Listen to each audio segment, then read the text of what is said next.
Hi everyone, welcome back to Real Estate IQ. I'm Brian Capone. We are raising your IQ to become a real estate expert.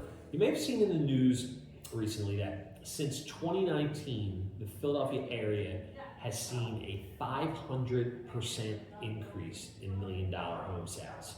A good friend sent me a video from WHYY, and I just wanted to speak to that. And I think the short answer to that is,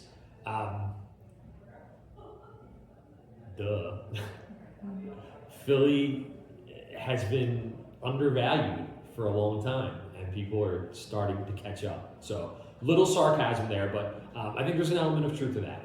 There's other factors that come into play, which I'll get to in a second. But I think, the reality is, what do we always say about Philly? We have said it's a major metropolitan East Coast, Northeast city with phenomenal amenities in terms of culture and education and all the things that a big city on the East Coast offers, but it had Rust Belt affordability. So it was cheap, it was good, and I still think that's the case. There's definitely areas of Philly that are still affordable, or people who move here that are still surprised as to how affordable Philly can be to own real estate. But it also doesn't come as a surprise to me that you have a lot more $1 million home sales. And I don't know what 500% equals. I don't know what the number was before and what it is now. But the reality is, Philly's awesome. I was at my daughter's soccer game on Sunday. I was talking to one of the moms who lived in the city, lives in the burbs now, and she's like, we went out to dinner, went to a show, went to Helium. She's like, Philly was bumping. It was a good time. It was awesome. And I was like, yeah, it's fun to live in the city. And more people are back post-COVID. But I think that statistic of 500% also factors in the suburbs. And there's a lot more $1 million sales on the main line. Why? Because you can take an Uber into the city on a Saturday night in less than 30 minutes. It'll cost you less than $30.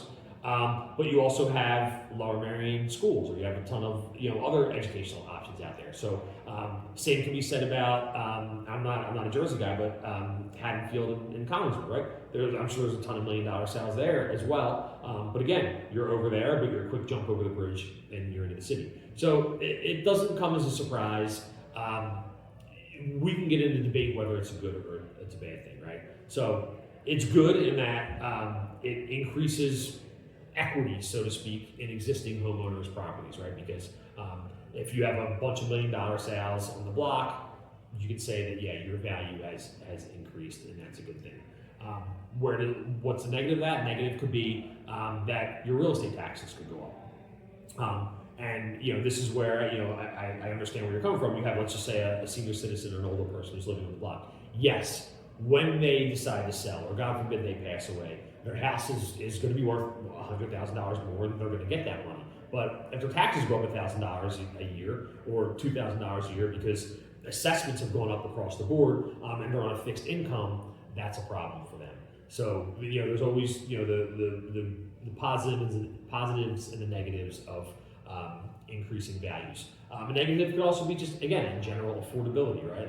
Some of these areas where people might want to be, they just might get priced out because these $1 million sales are, impacting all the homes around them in the neighborhood on the block, and everything has gone up. So, that's a debate for a different day, but I'm not surprised by that statistic.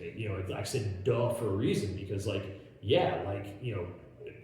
see people come here from New York and they're like, shit, Philly's really affordable. They come here from Boston, it's really affordable. And you may say, well, $1 million is not affordable, but they may be lower buyers than that. They may be $500,000 buyers or $300,000 buyers, whatever it is. But the point is, we've been floating under the radar outside of Philly for a long time. And since 2019, and people started moving from COVID, people realized, it's a great city. And that's the important part to highlight. It's not just affordable. It could be affordable and nobody wants to be here, right? I'm not going to name other cities, but it could be not a wasteland. It could be nothing to do. It's a good, fun, cultural city, and it also happens to be affordable, which is why people jumped on, moved here, and you saw prices go up. So if you are thinking about buying here, if you're from another city, if you're getting relocated, you're just thinking about hey, Philly could be a cool place to be. If you're thinking about selling, reach out.